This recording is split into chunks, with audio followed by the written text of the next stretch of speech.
All right, drink we're about to make is called St. Paul. Let's put some ice in a glass and measure out 1 ounce of gin and also 1 ounce of white rum.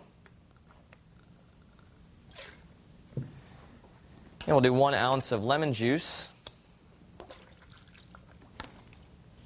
and 1 dash of bitters. Let's go ahead and shake it up. Get everything mixed together real well. And this is going to have a bit of a sour taste to it. But 2 ounces of alcohol in it should make you happy.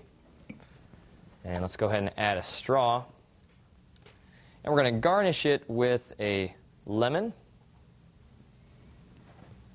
And you can also give it a cherry. That'll be fun, right?